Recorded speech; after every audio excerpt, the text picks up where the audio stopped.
Hi friends, welcome to another great night of RAs and GAs. I'm so glad that you're here and I'm excited to learn with you. We have a lot of fun things to talk about. We get to learn more about our missionaries and watch a video about what they do and how they reach people with the gospel of Jesus. You know, last week we talked about our Bible story. We talked about how Jesus cares about people.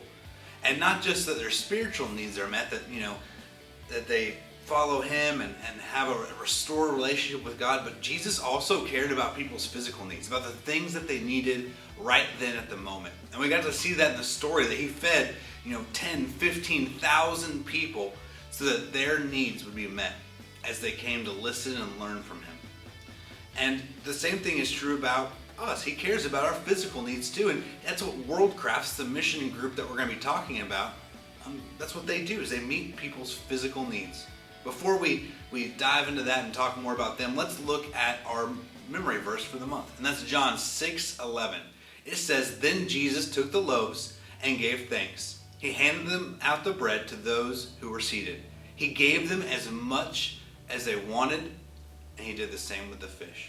Jesus didn't just give a little bit. He made sure that every person had enough that they were full. Our virtue of the month is compassion. Compassion is feeling concern for the hurts of others and helping them with acts of kindness. So looking outside of ourselves and doing something that's going to help someone else with no reward for our own. So tonight we've talked about, a little bit last week, how this month our missionaries, they're not just one person or a family that's in a different country or place, but it is a group of people, a whole organization that is spread out all across the world in countries where they're dealing with poverty.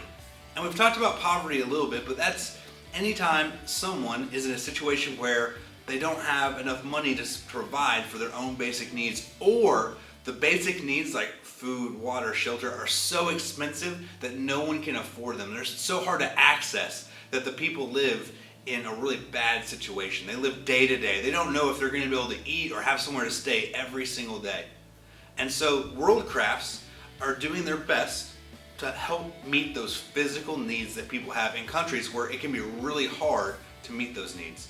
What they do is they go in and they teach people that are willing how to have their own business. They teach them to build or make something unique that they can then sell to someone else in their area and make money. But while they're teaching them how to do this, how to have this skill, this ability to own a business like that, they also teach them the gospel. And they share the gospel with them, and they share with them how to share the gospel.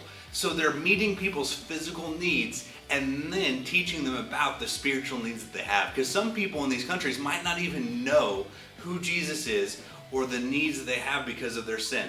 They might not even know they need Jesus. And so WorldCrafts does a great job of meeting those physical needs first, like what Jesus did in our story last week. And so I want us to sit down and watch this video about WorldCrafts and learn a little bit more together. And I'll see you after that. Hello, and welcome to WorldCrafts.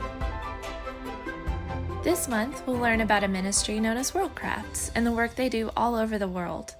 They help people with real needs, and by doing that, they share the Father's love with everyone they meet. WorldCrafts develops sustainable, fair trade businesses among impoverished people around the world. The vision of WorldCrafts is to offer an income with dignity and the hope of everlasting life to every person on earth. Established in 1996, WorldCrafts began with just one artisan group, Thai Country Trim in Bangla, Thailand. Today they work with numerous artisan groups to import and sell hundreds of fine handcrafted items from many countries around the globe. WorldCrafts is committed to the in-country partners and artisan groups they work with. Their aim is to develop viable employment for women and men in poverty. WorldCrafts is holistic. Their artisan groups seek to meet the physical, emotional, and spiritual needs of their workers. Men and women receive job training and enjoy comfort, friendship, and purpose, perhaps for the first time. WorldCrafts is also fair trade. They abide by Fair Trade Federation guidelines.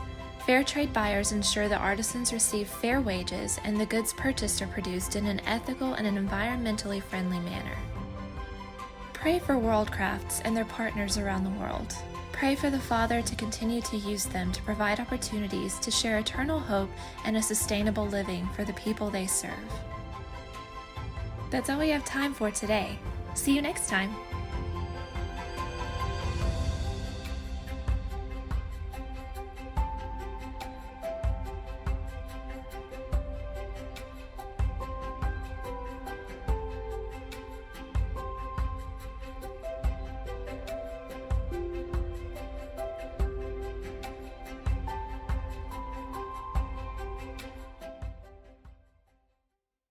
Hi friends, welcome back from our video. I hope that you enjoyed as much as I did learning and seeing our missionaries. You know, I always love to get to see the hands-on approach our missionaries take and see right with our own eyes what our missionaries are doing all around the world. And so it was really cool to learn about World Crafts, and that reminded me even more about our story and how Jesus set the example. It wasn't that Jesus just met people's physical needs and was like, oh, that's cool. He wants us to do that too. He was setting the example for what his followers are to do, to meet people's physical needs, to help them have what they need in the moment, so that then we can share the good news of who Jesus is. You know, thinking about that makes me think, what are some things we can do? Is there a lawn that can be mowed? Are there weeds that can be picked? What are some simple things that you can do in your area, around your home, to help meet people's physical needs? Some of the people in our neighborhoods might not be able to meet them for themselves. Maybe someone can't mow their yard. Maybe someone can't get down and pick the weeds out of their garden. And so how can we follow Jesus' example in our community by helping meet people's physical needs? I want you to think about that, and I want you to maybe come up with some ideas. And maybe it's not something that you can do on your own, but maybe it's something all of us could do together. So I hope that you've learned some more tonight about World Crafts, and you're thinking more about how we can meet people's physical needs just like Jesus did in our story last week. How that wasn't just something he did to show that he was God, but it was something that he did to show that this is the example for how his followers should behave. I hope you have a great rest of your week, and I'll see you again soon. Bye, everybody.